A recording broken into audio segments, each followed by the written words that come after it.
Every landlord has one overriding fear: an empty unit. Vacancies cost landlords thousands.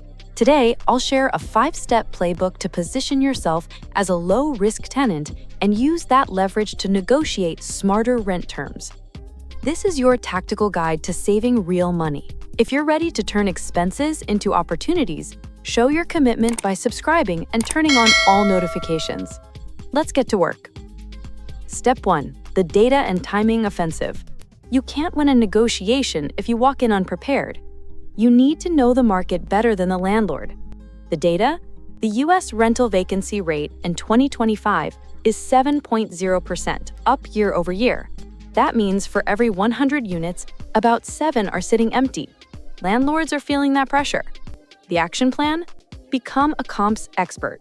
Go on Zumper, Zillow, and Rent.com. Search for units with your exact specs: 2 bed, 1 bath. In your target neighborhood. How many are available? What are they actually renting for? How long have they been on the market? If you see a unit has been listed for 45 days, landlords are more motivated to fill vacancies. Use the winter is coming hack. Landlords hate winter vacancies. No one wants to move in December or January. This is a seasonal business. Your negotiating power is strongest between October and February.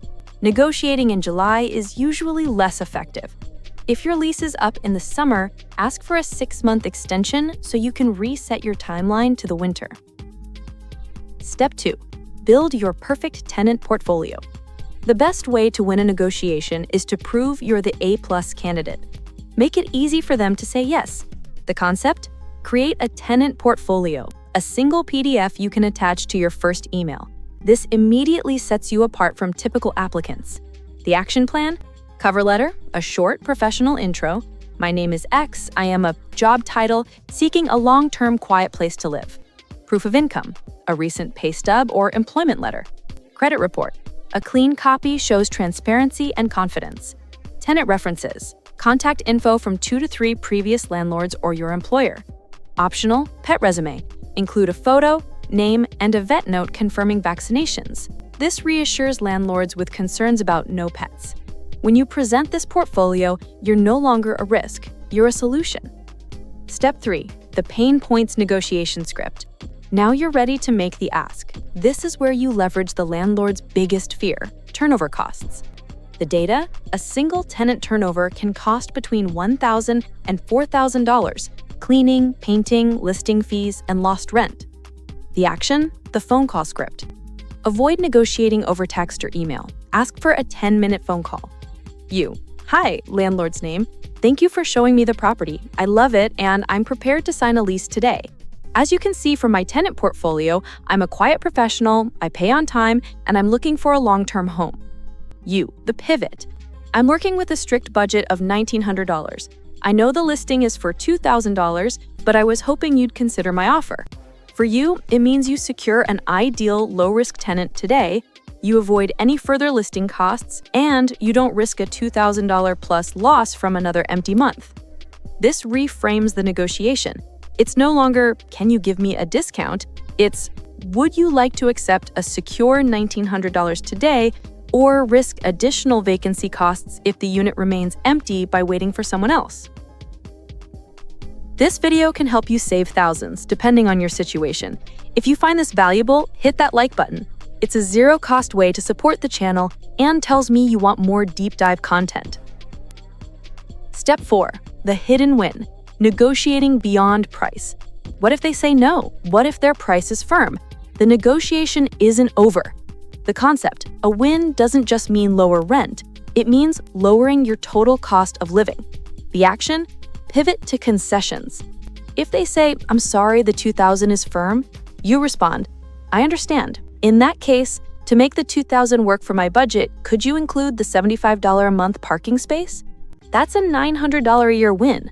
Could you include the water and trash utilities in the base rent? That's a $600 a year win. This unit has an older dishwasher. Would you be willing to install a new energy-efficient model before I move in? That saves you money on utilities and improves your quality of life. Could we lock in this $2,000 rate for an 18-month or 2-year lease? This is a huge win in an inflationary economy. It protects you from a rent hike next year. Step 5. Secure the deal, the get it in writing rule. You did it. You got the yes. You are not finished. A verbal agreement carries little weight in a housing dispute. The concept, the lease, is the only document that matters. A handshake won't protect you if management changes. The action, the follow-up and review method.